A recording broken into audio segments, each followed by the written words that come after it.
Okay, let me. So typically, what do you think investors look for without that cheat sheet in front of you? Yeah?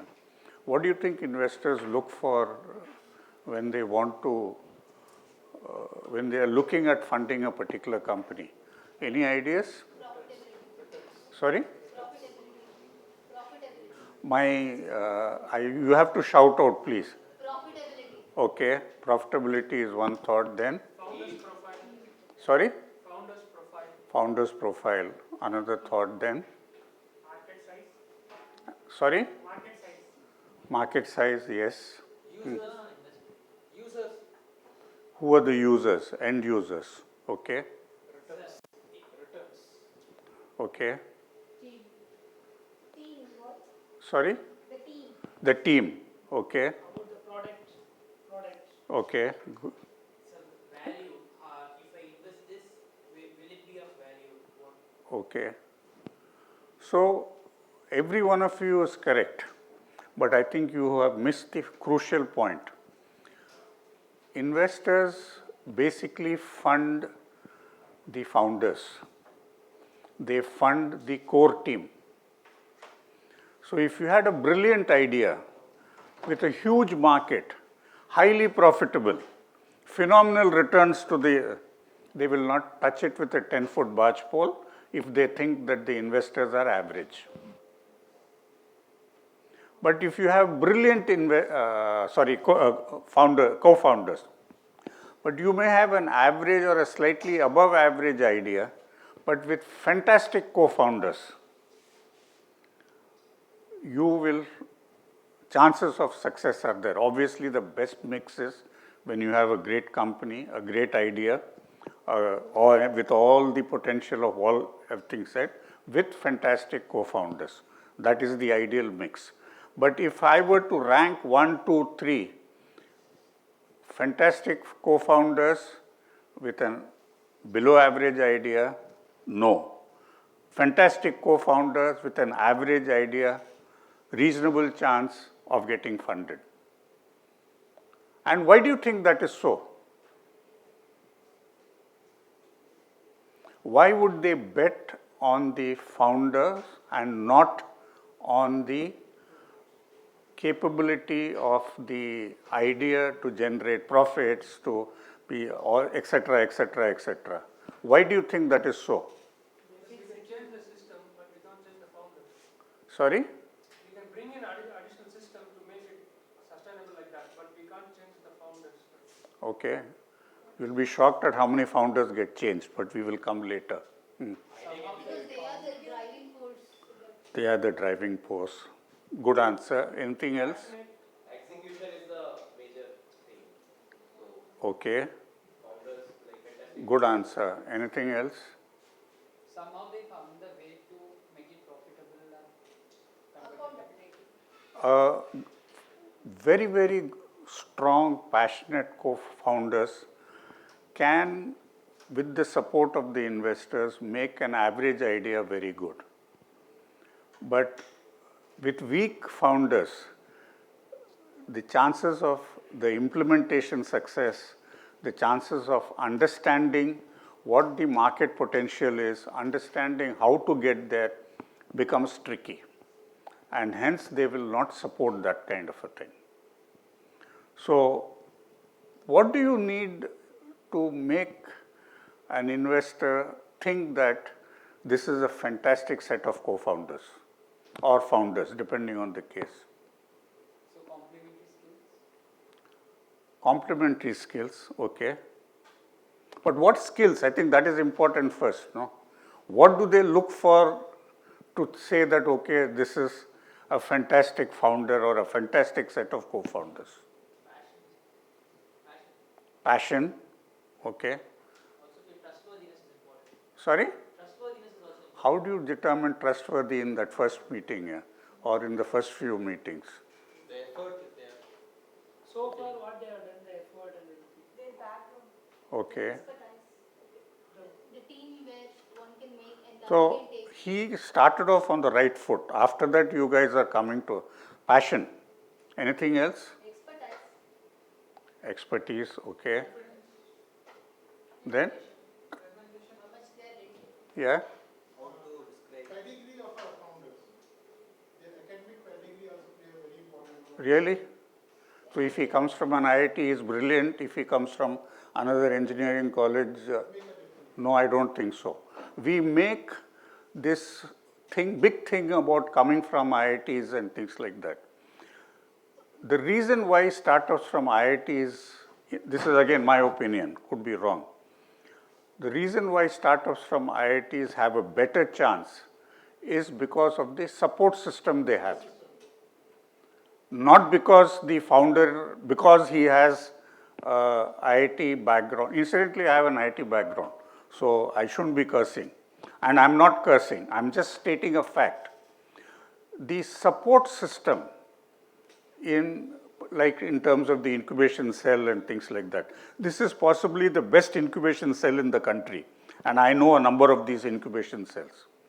So it is this kind of support which you get, the support of a huge group of mentors, the support of and what they bring to the table, and you will see this as we go along. So pedigree can help, but it cannot be the only factor. And incidentally, there are investors who will not touch pedigree. It's a negative point. Okay, because they think that people with pedigree consider themselves to be God's gift to mankind. Okay, so fundamentally, so I'm not saying everybody thinks like that, but there are a group of people. So passion was one perfect answer. Anything else? A team which is a combination where one can make and other can take to the market, like the technical and the Complementary skills. technical and the Okay, but we are still trying to define what makes a great founder.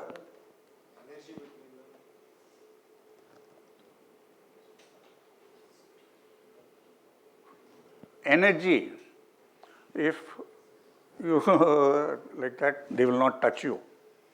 You need to demonstrate energy. Passion was perfect, thank you, number one point. You need to show understanding. Understanding of what? Understanding the whole host of issues. Your competition, your market, your customers, the end use of your product, the customer to your customer, depending on what the case can be. In other words, you really need to have depth of understanding on every aspect of what your business is. So it's not good being only a techie and say, I know my product brilliantly. My product has all the features required under the sun, and nothing else is required, it will sell itself. There is no greater bullshit than that about a product selling itself. Pardon my language, I mean, I tend to use words which I normally don't use, but I use in these kinds of discussions to drive a point home. Nothing sells itself. You need to understand who your customer is, what is he looking for, what is your value proposition, etc., etc., etc. And please feel free, as I said earlier, to stop me anytime. And will you give me a 10-minute warning? Okay. Sorry? Yeah. Don't go by slides, go by the idea. The slides are my placeholders here. passion, energy, understanding, all subjective thing, no? So how can we measure it? You cannot measure it. It is eyes of the beholder. Who's the beholder here? The investor. Yeah. So if he thinks you have passion, if he thinks, or she, to be correct, that you have passion, you have energy, you have won the race.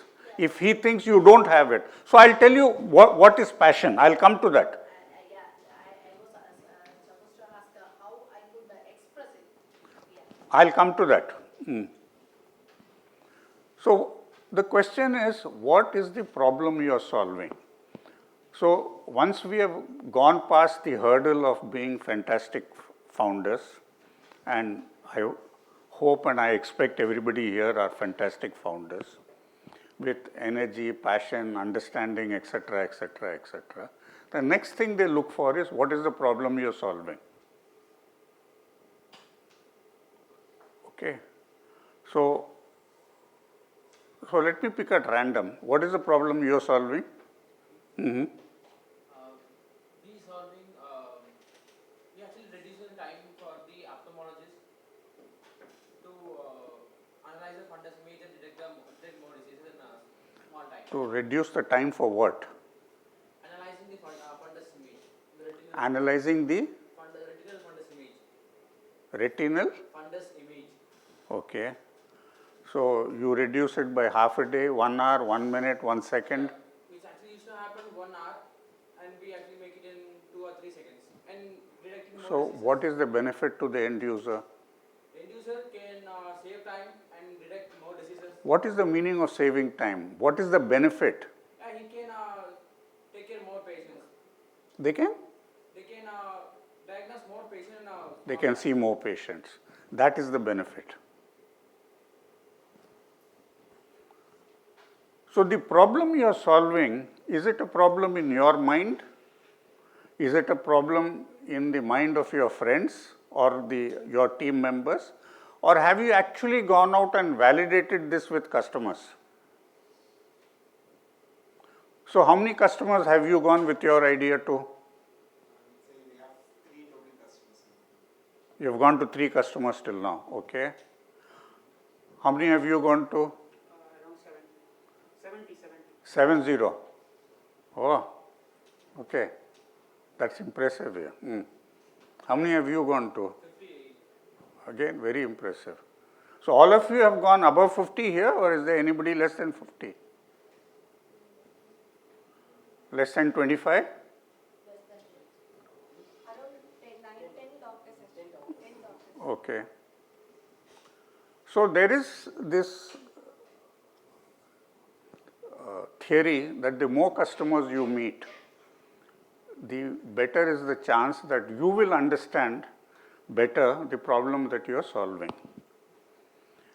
You will understand whether the problem you are solving makes sense to your intended customer. So for instance, like he mentioned that it reduces time from 1 hour to a few seconds. That is a mathematical number. What is the benefit of that number? Does it make sense to the customer? Does the customer see benefit in this? Does the customer see value in it? They may have done some very complicated research. They may have done some 4 patents on it. After 5 years of work, they have come to a situation where it has brought down from 1 hour to few seconds. It means nothing if the customer does not see value in it. And the earlier you realize this, the better. Because A, it gives you an opportunity to pivot. B, if you think that the customer is never going to like the idea, then why are we wasting time on it? C, am I going after the wrong customers? And believe me, I've seen all these examples. I've seen customers sharpen the product idea. I've seen customers giving frank opinion that it means nothing. These guys have tried to pivot, and these are solid guys. I mean, they are not guys who give up easily, but have finally decided that it is not making sense.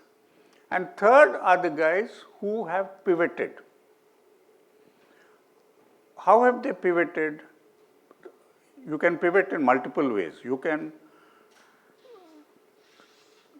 fine-tune the product so that, or the service offering, so that it starts making more sense to potential customers.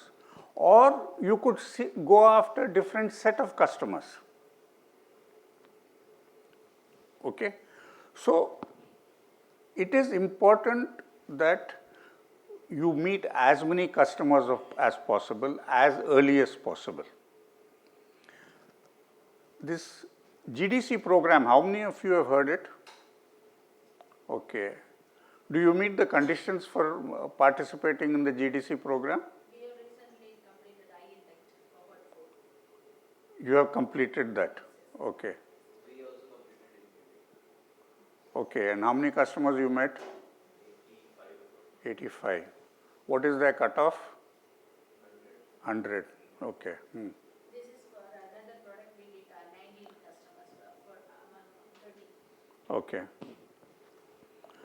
So, the only requirement for a GDC program is that you need a faculty member from your institution to be one of the co-founders. Okay. So, and it's not an IIT Madras program. Though those guys sit in IIT Madras, it's not an IIT Madras program. They have run programs all over the country. So, if a faculty member is not involved, then there is no chance. If a faculty member is involved and you are in a reasonably early stage, the incubation cell which is coordinating this effort would be happy to give you GDC details here. The CEO of the GDC program is a good friend of mine here. This was a free ad for him here. So, what is unique about your product or service?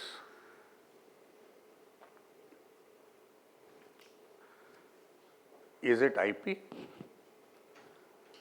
So, how many of you think IP is important here?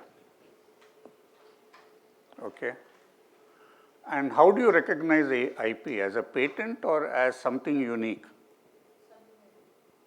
Means a patent or know-how transfer. Okay. Okay. What does it mean to a customer that you have 4 patents or 12 patents or whatever?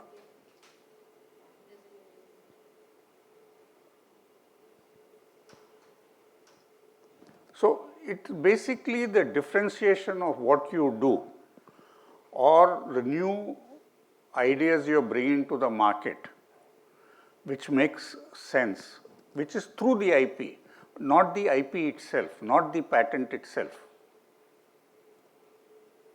So, please always look at everything from a customer perspective. What does it mean to my potential customer? The IP doesn't mean anything. The benefit of what you derive from the IP is what? IP has meaning to your competitors, which is something which we will discuss. Actually, since we are on that, let us talk. So, because you have IP, let me ask you another question. Imagine Reliance with all its deep pockets. You will struggle for 10 lakhs. For him, a couple of crores is a rounding off number. Okay, so imagine the magnitude of what we are talking. Just imagine Reliance decides that it is interested in the idea you have. How would you take on Reliance?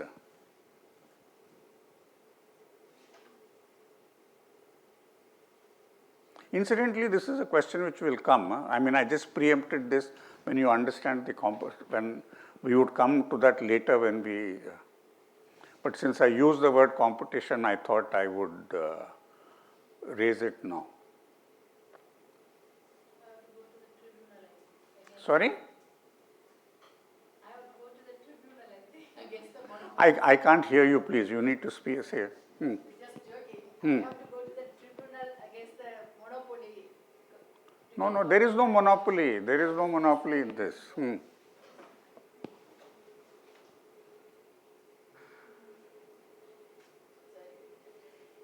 The question here is that is your IP so weak that a large company can copy or can develop something similar? Is it so weak? Because if it is so weak, then that is no longer a unique factor. So, the question to ask is yourself, and this is a question which investors will ask you. A well-funded competitor, how much time will it take for them to develop the same product or service? That is the question you need to answer. And the answer is not that nobody can ever copy it. There is no such thing in this world which cannot be copied. It's only a question of resources and time. So that is why they will say, a well-funded company, because then they are taking resource out of the equation. How much time will it take for it to, for the product idea or the service to be copied? So let's go around. What do you think, how much time will it take? 1 year, 2 years, 6 months, 1 month? How much do you think your idea will take to be copied?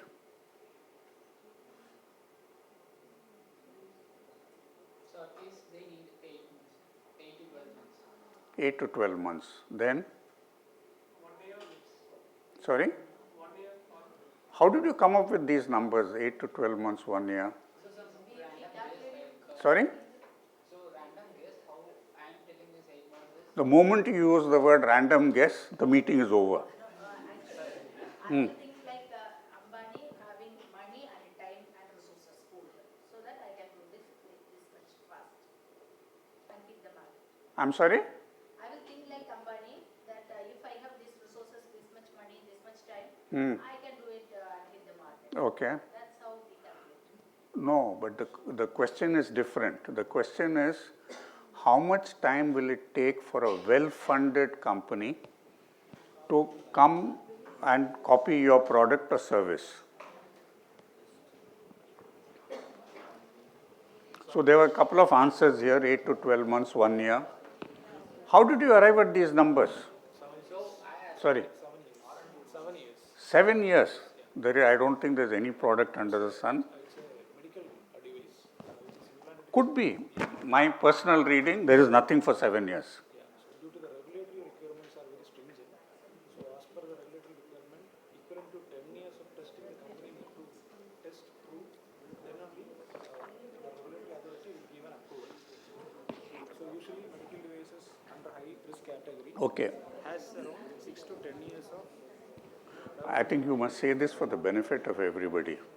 So, can we have a couple of mics here to circulate around? So, the idea of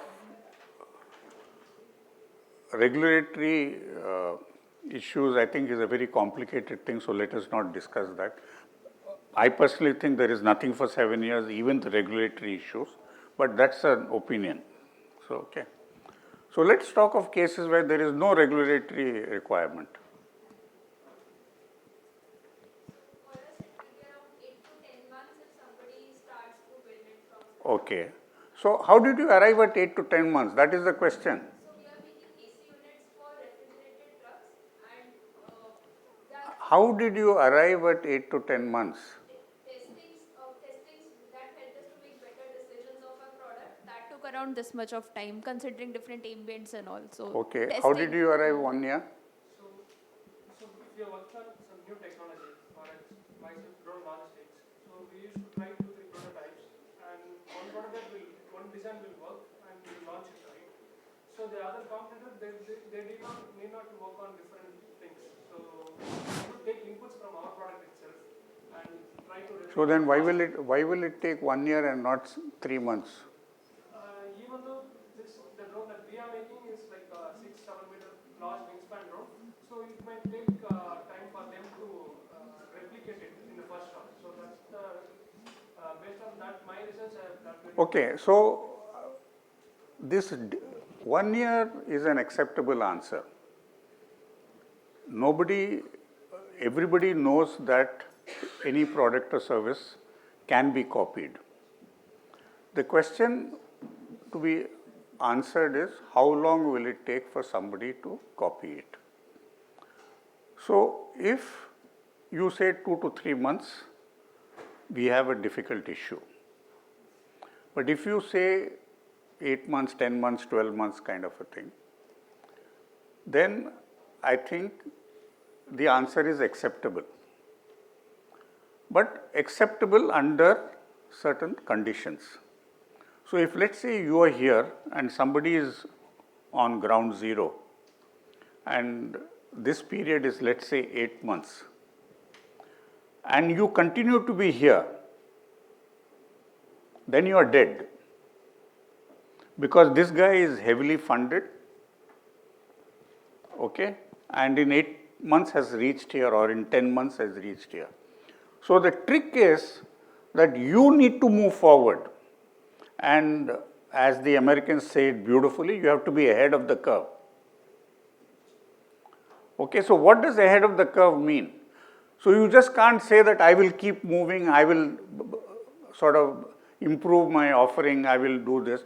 So the question which will be asked is what? Tell us, show us. So please remember that every answer you give, there will be a follow-up question to that. Okay? But all this happens only if they are interested. Depending on which angel group you are pitching to, you may get anything between 12 minutes to 18 minutes, outer limit. Typical norm is about 15 minutes. So in that 15 minutes, you have to demonstrate you have energy, passion, understanding. You have to demonstrate that your product is unique. You have to demonstrate so many other things we will come to. If those guys like it, then there will be follow-up sessions. And so I jumped slightly ahead by asking you questions which will come up in the follow-up session.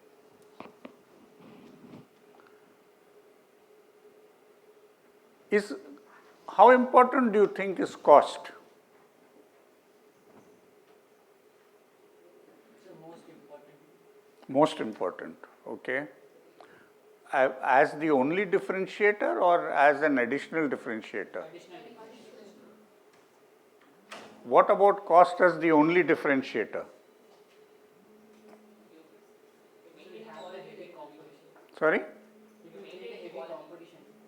Sorry, one at a time, please. It will create a heavy competition, right? Okay.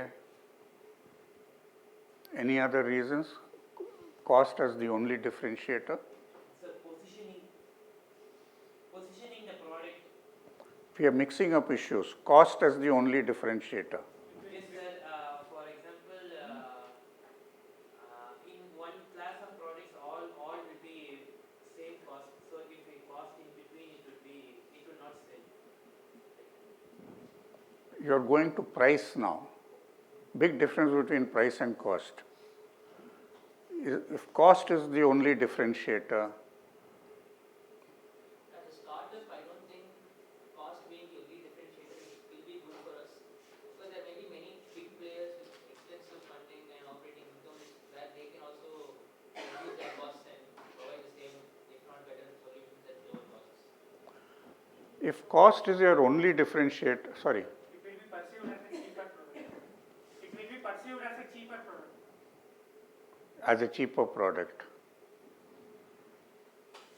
Again, cost and price are different, please. With a low cost, you need not price it low. Okay? That's a totally different discussion altogether, and we will come to that here. If cost is your only differentiator, what prevents competition from also operating on that low cost? So, unless you are talking of a quantum difference because of some new technology you have, new way of delivery you have, then the differentiator is not cost. The benefit of that is cost. Please don't mix the two up. What is your differentiator?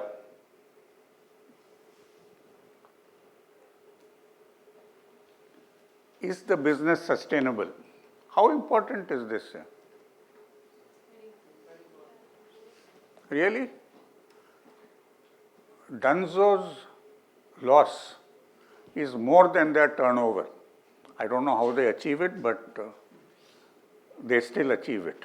Still they have a problem. Denso is now holding. Dunzo is now a Reliance company. So, obviously they are seeing some value in it. But their loss is more than their turnover. I think last year's turnover was 300 crores and their loss was 500 crores.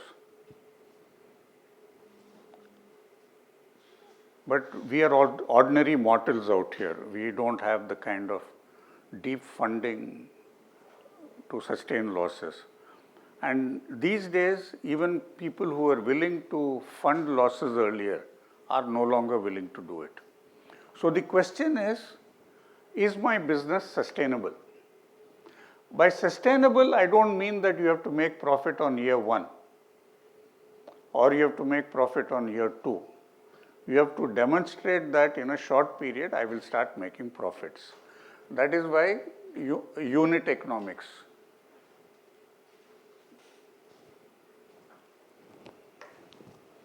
How do you guys understand what is unit economics? What is unit economics? Sir, for each unit of product we sell, what's the turnover or what's the return? No. How much revenue we are generating through one unit by selling one unit, and then dividing it into like how much is the per unit cost, like making cost, then how much is the gross profit. So the unit economics is that my net realization for one unit, it can be a product or it can be a service, it can be an hourly service, it can be a daily rate, whatever it is, depending on what I offer, or 1 unit of product I sell, minus the variable cost. Okay. So if I sell it at 100 and my variable cost is 10 rupees, I'm brilliant. If I'm selling at 100 and my variable cost is 90, not such a good business. If I'm selling at 100 and my variable cost is 110, the earlier you shut down, the better.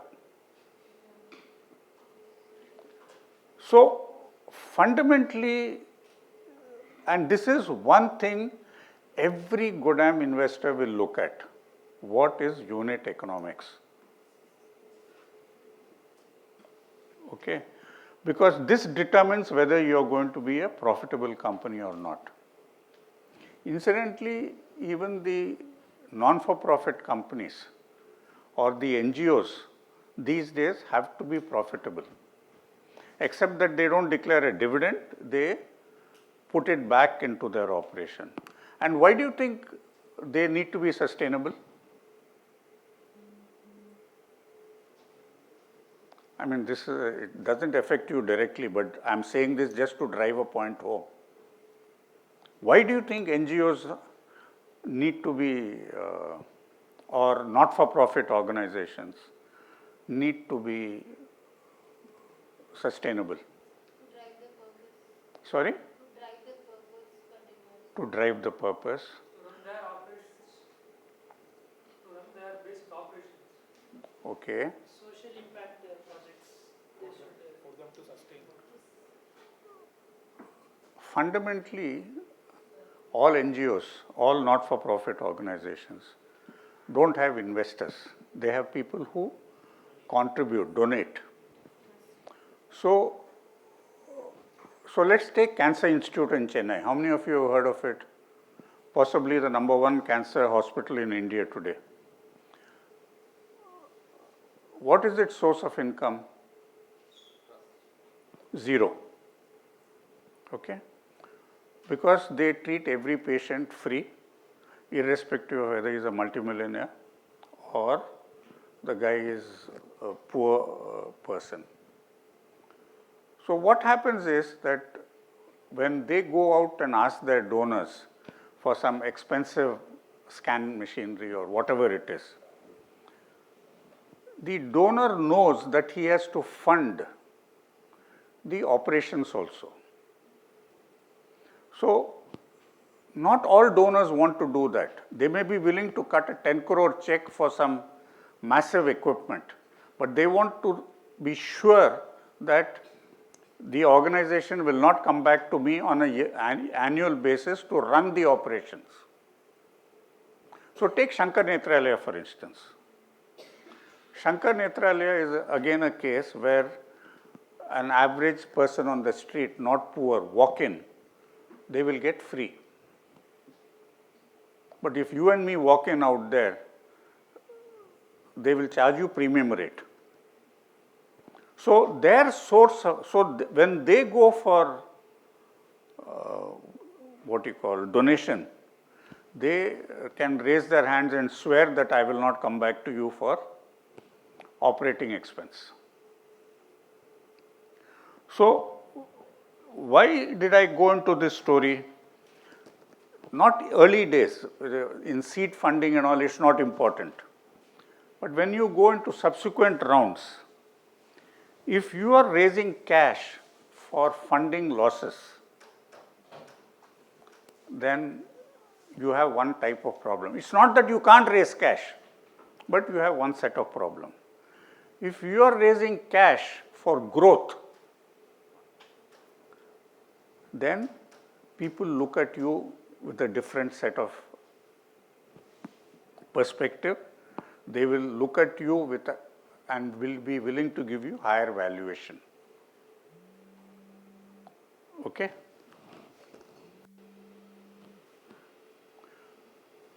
So, what are entry barriers and why is this relevant? To help a competition, not imitators or not. Okay. So, we actually touched on this. How much time will it take for somebody to copy you? And how many of you understand this term moat? Okay. There are a few words which at the end of this discussion you must know by heart. If you are shaken in the middle of the night and asked, what is moat? You must be able to answer it. Moat is nothing like if you go to all these old palaces or old forts, there is water running around it and there are crocodiles in that. So, what is that? To allow the enemy not to come in. The enemy here is your competition. So, how strong is your moat? And actually, I am going very slowly. Market related issues. So, what is the size of the market? And this different people look at it differently. Again, the angel investor, normally if you show them a reasonable size, they are okay.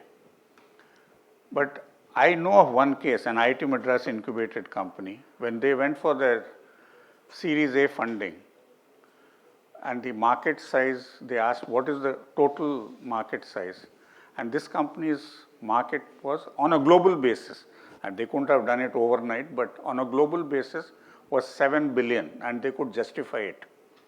And they were turned down by one VC saying it's not big enough. Okay, I mean, my mouth will water at 7 billion. My mouth will water at 1 billion. So it's a matter of perspective. But in the angel rounds, it doesn't matter. So I'm not saying this to dishearten you, but just to give you an example. What the market can be 1 billion, it can be half a billion, it can be a couple of thousand crores, which is good for most companies. But you need to know how to go to market.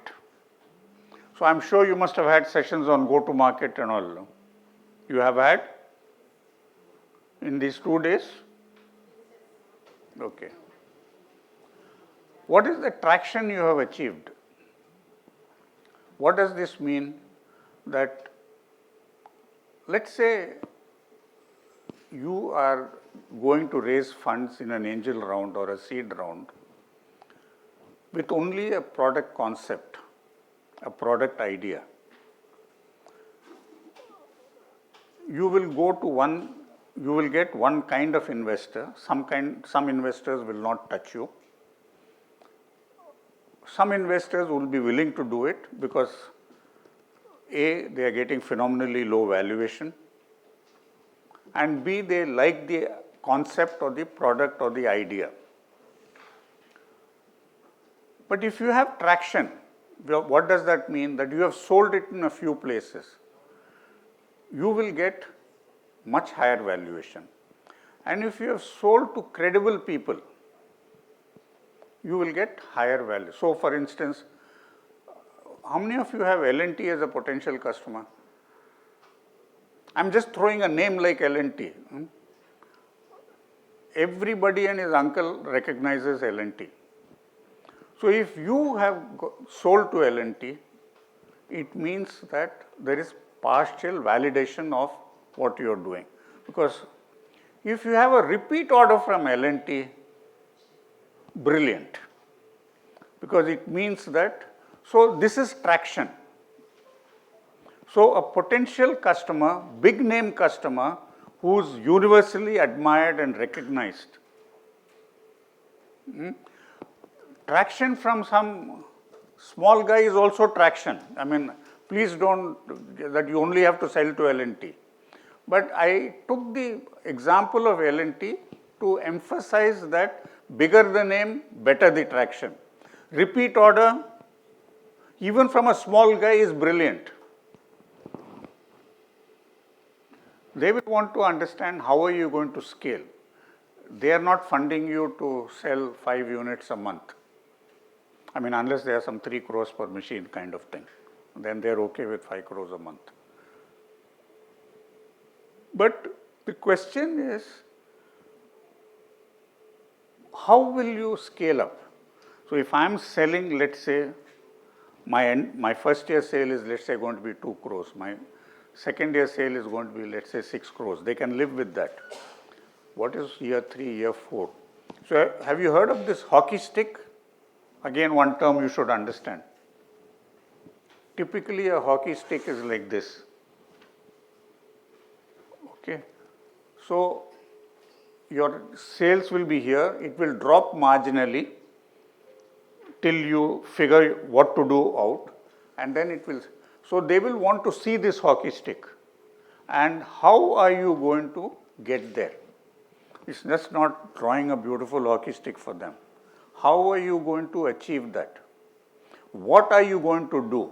So, this scaling up is a subject by itself we can discuss for 3 hours.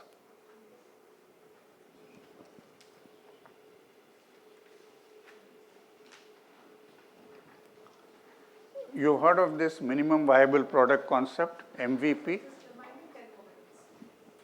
MVP? Okay, so this is something, why is there a concept called MVP? Okay. How many of you are engineers out here? Every one of you. How many of you have fallen in love with the product or service you have? Okay. That's not necessarily a positive thing, huh? Because you fall in love so much that you keep tweaking it and tweaking it and tweaking it, forgetting the purpose of your company. You are not in the business to deliver the perfect product. You are in that business, but not. You also need to start selling. You need to validate what you are doing. So that is what is called a minimum viable product. So the question will come to you. So if you have traction, then the question will not be asked, because that means you have a minimum viable product, you have started selling it. But if it is a idea or a service and you are going for funding, the question which will be asked is, when will the minimum viable product be ready? And you must show proof that it will be there in the next 2 months, 3 months, 6 months.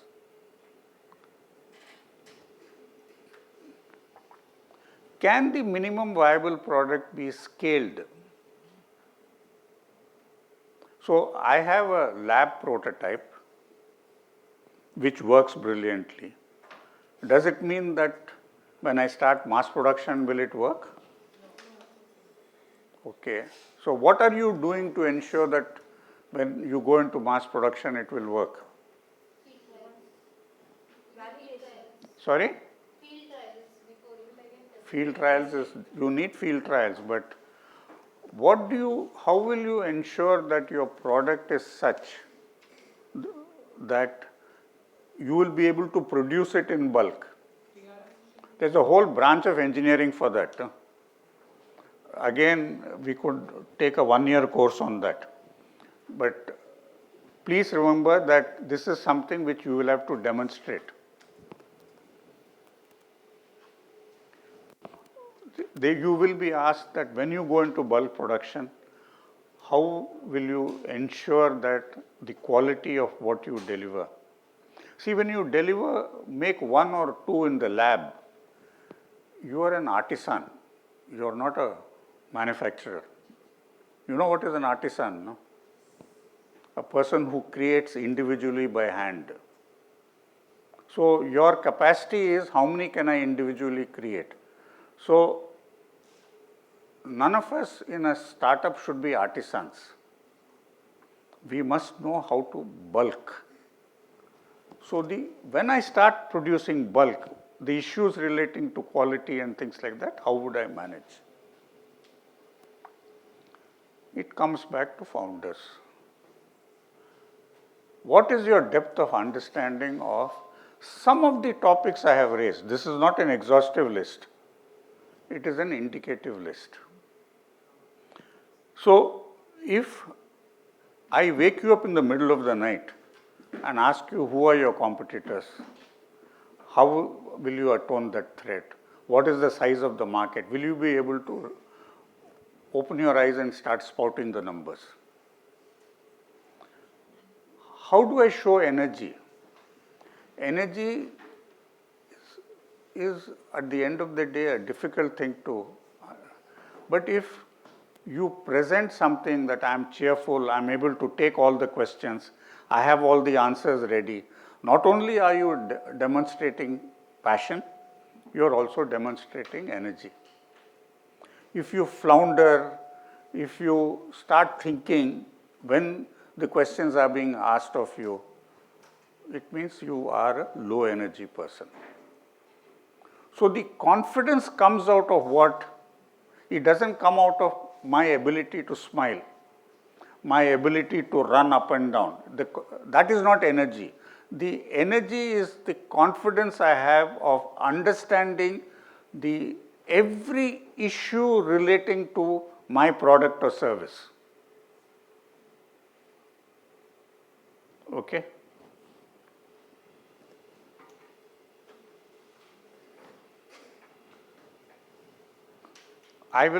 These are, I think, self-explanatory. But all this again goes back to founders.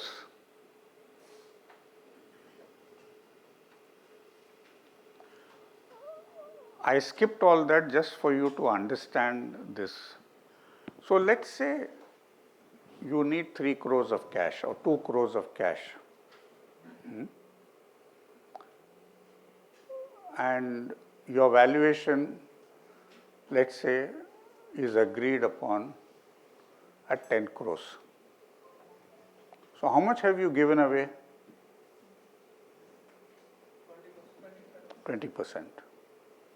So let's say you raised 2 crores when you only needed 1 crore.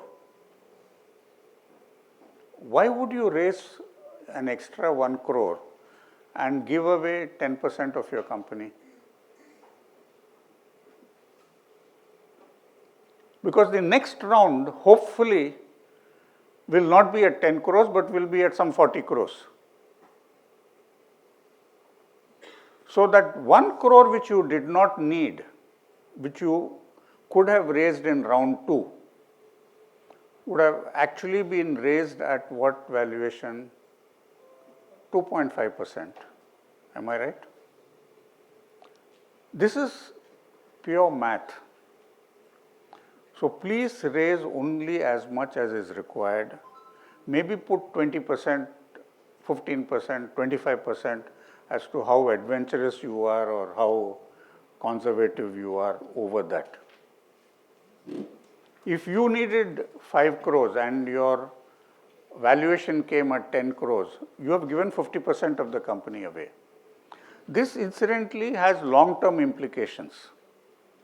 You understand this terminology, skin in the game? These Americans have beautiful ways of saying things.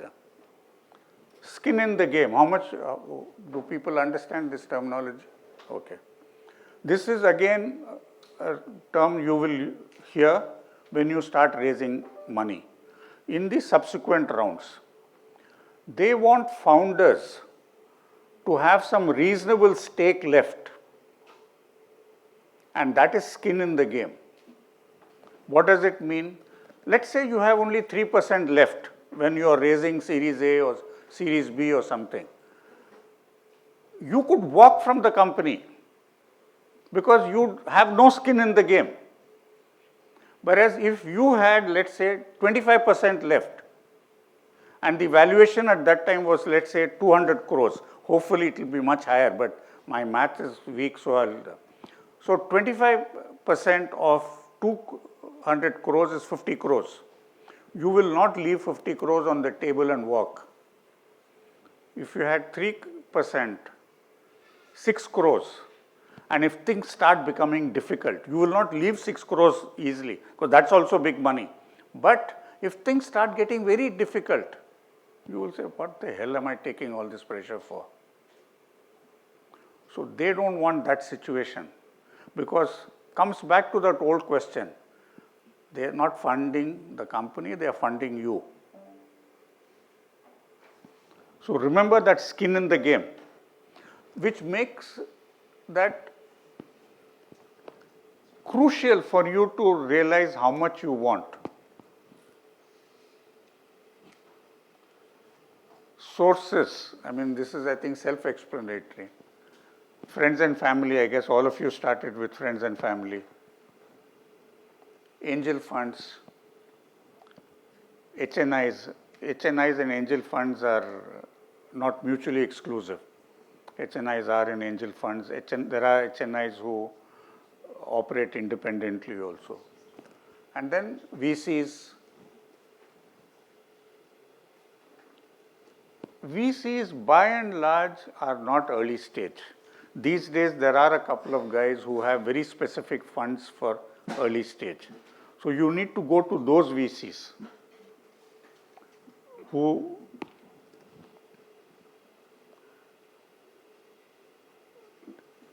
so what are the, when you arrive at funding, valuation is crucial, because let's say I am raising 2 crores, at 10 crores means I am giving away 20%. If I am raising that same thing at 20 crores, I am giving away only 10%. Now 10 crores to 20 crores is a big jump.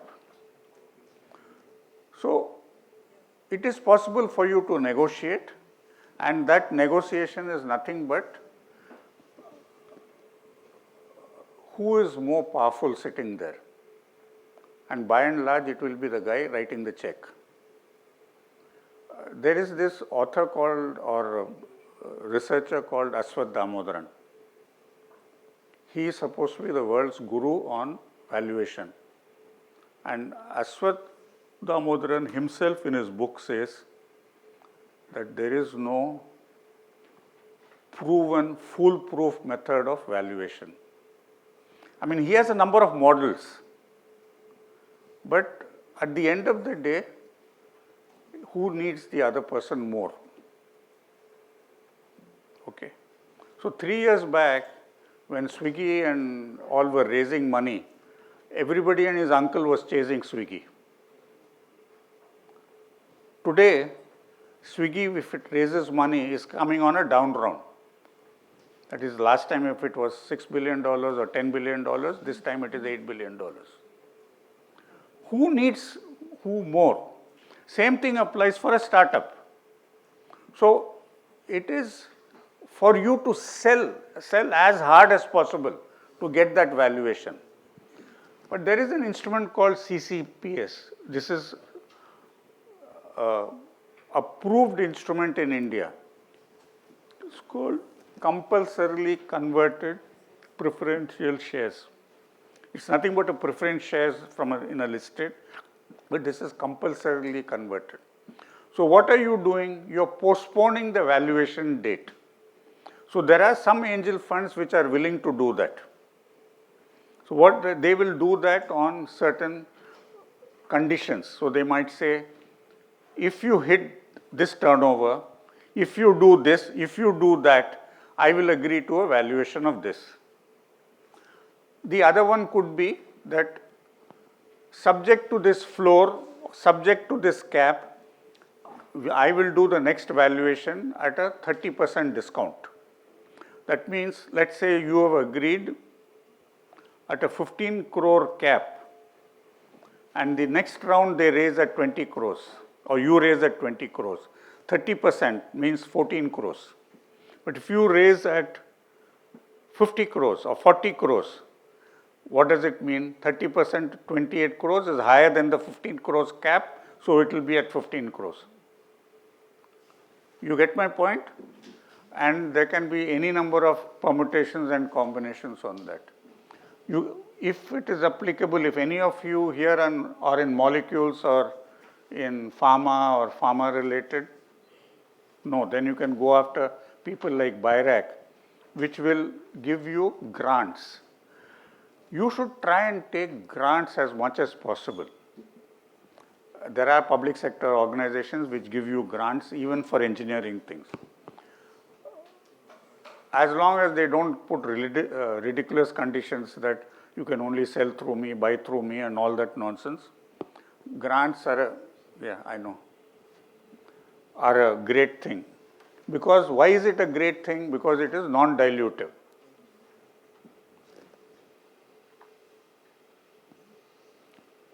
I think these are self-explanatory. Number of co-founders. Sole founders, again this is not a hard and fast rule. Sole founders, investors are a little bit wary. Why? Because they are funding the investor. God forbid that guy has an accident. Company is in trouble. So they always want co-founders. And they want co-founders with complementary skills. So if one guy is a techie, another guy is a business development guy, third guy is something else. So at least you need somebody who understands business development, somebody who's commercial, and somebody who's technical. So invariably what happens is, like all of us are engineers out here, we all tend to be very strong technical and think that BD is a waste of time. Okay? And there are startups who have said this loudly. There are startups who believe in this and don't talk about it. And so those guys will never get funded.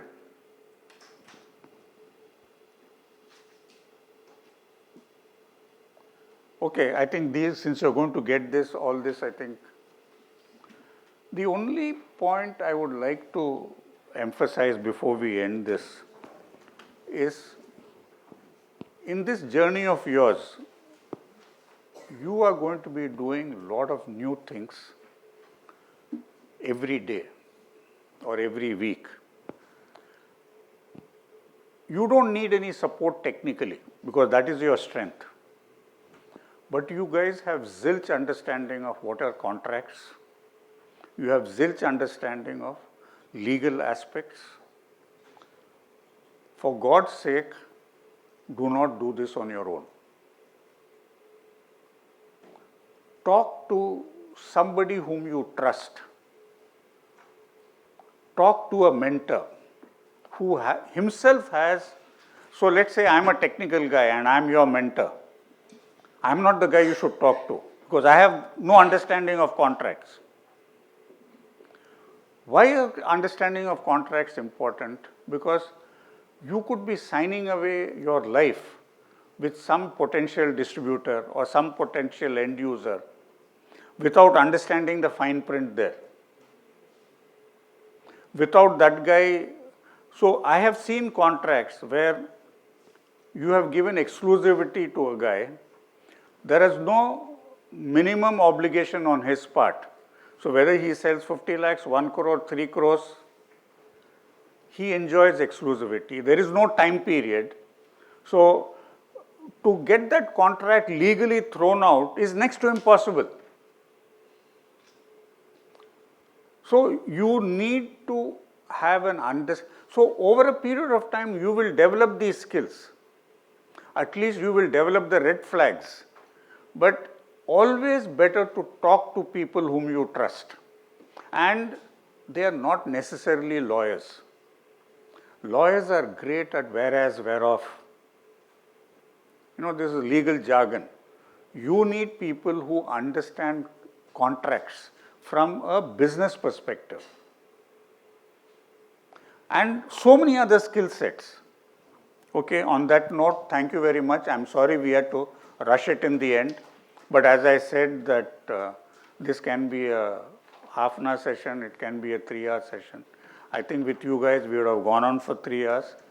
Great audience. Thank you very much.